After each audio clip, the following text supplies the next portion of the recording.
할렐루야! 안녕하세요. 대전침례교회 명성 목사입니다. 오늘 7월 12일 함께 나누실 말씀은 창세기 10장 21절에서 32절 말씀이 되겠습니다. 제가 봉독하고 함께 말씀 나누겠습니다. 셈은 에벨,온 자손의 조상이요 야벳의 형이라 그에게도 자녀가 출생하였으니 셈의 아들은 엘람과 아수르와 아르박삭과 룻과 아람이요 아람의 아들은 우스와 홀과 게델과 마스며 아르박삿은 셀라를 낳고 셀라는 에벨을 낳았으며 에벨은 두 아들을 낳고 하나의 이름은 벨렉이라 했으니 그때 세상이 나뉘었으며 벨렉의 아우의 이름은 욕단이며 욕단은 알모닥과 셀렉과 히살마웻과 예라와 하도람과 우살과 디글라와 오발과 아비미엘과 아비마엘과 스바와 오빌과 하윌라와 요밥을 낳았으니 이들은 다 욕단의 아들이며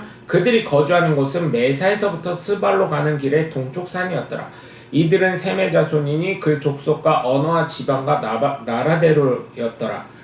이들은 그 백성들의 족보에 따르며 노아 자손의 족속들이요 홍수에 이들에게서 그 땅의 백성들이 나뉘었더라. 아멘. 셈의 자손은 축복의 자녀라고 저는 믿습니다. 이 자녀들을 통해 우리 역시 하나님의 축복을 부여잡는 사람이 되셔야 될 줄 믿습니다. 때로는 부족한 부분이 보일 수 있지만 끝나기 전까지는 끝난 것이 아니고 끝나기 전까지 바른 믿음을 가지고 하나님의 축복을 부여잡는 저와 여러분 되시길 주님의 이름으로 간절히 축원합니다.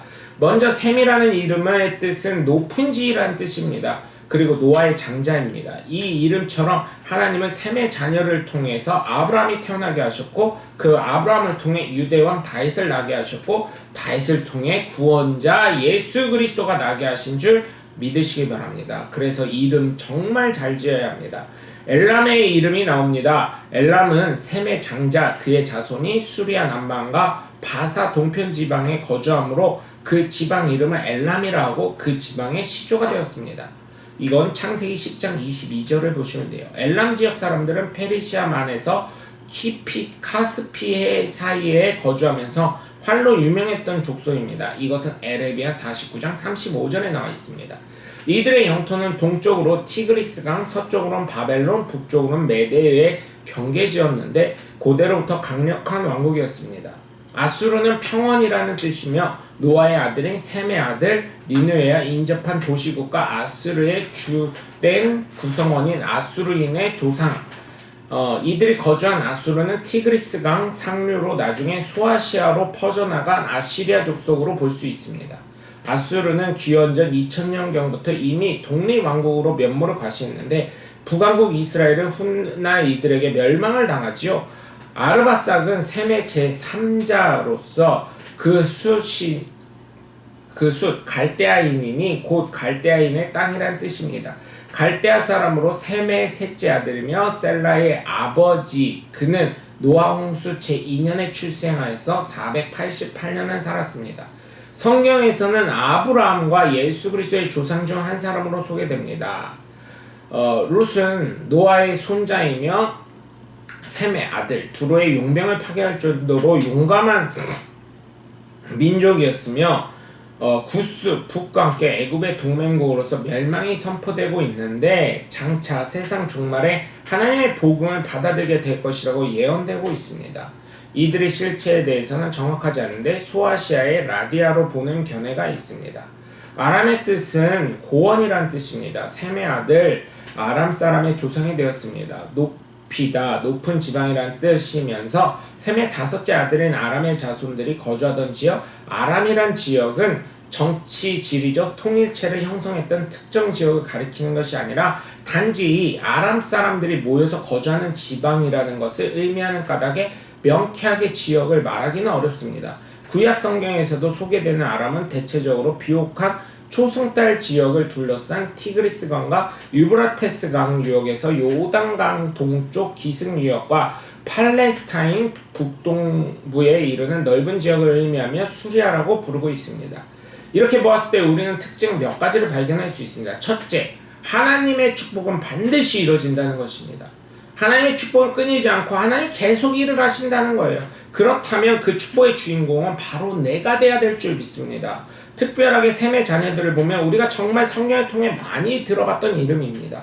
그들을 통해 이스라엘이 힘을 얻고 어려움 속에 갇혀 있을 때도 있게 한 민족도 되지만 그 중에서도 하나님은 하나님의 계획대로 지명하여서 축복하시고 축복의 통로가 되게 하셨다는 것을 발견할 수 있습니다.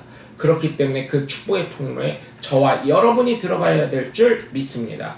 두 번째로 끝나기 전까지 끝난 것이 아니라는 것입니다. 왜냐하면 다 이 나라들, 이 민족들의 삶을 보면 이스라엘을 대적하고 괴롭히는 일에 사용되었지만 이스라엘 속에 이들의 문화가 젖어들어 나중에는 어떻게 됩니까? 회개하고 주님 앞에 들어온다는 말씀이 성경에 있습니다.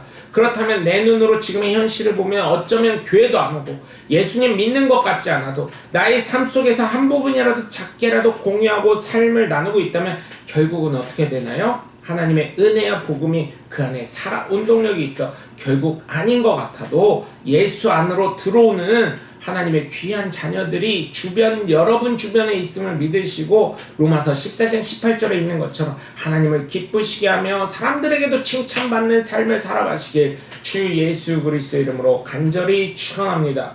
세 번째로 하나님은 아직도 살아 역사하신다는 것입니다. 이들의 민족들 중에 수많은 사람들이 예수 안으로 돌아오고 있다는 사실을 아십니까? 복음이 증거되고 있으면서 복음의 꽃이 확산되면서 생명이 전달되고 있습니다. 이 생명은 쉽게 죽지 않습니다. 잡초와 같습니다. 그래서 죽은 것 같아도 다시 살아나고 죽은 것 같아도 다시 살아납니다. 이 복음에 대한 핍박도 많이 있지만 이 복음으로 말미암아 수많은 영혼들이 돌아오고 예수 이름 앞에 무릎을 꿇을 수 있습니다. 예수 안에 죽음을 맛보면서 행복을 누리고 있습니다. 왜냐하면 영생을 소유할 수 있기 때문입니다. 저도 그렇고 여러분도 그렇고 이 영생함의 기쁨과 행복을 누리시고 물론 이 땅에서도 그 누구보다 잘 살아가시고 행복하시고 기쁜 삶이 되셔서 하나님의 살아계심을 증거하시는 분들이 다 되시길 주 예수 그리스도 이름으로 간절히 축원합니다. 여러분 오늘도 함께 해주셔서 감사합니다. 저는 대전 침례교회 변성 목사였습니다. 감사합니다. 샬롬.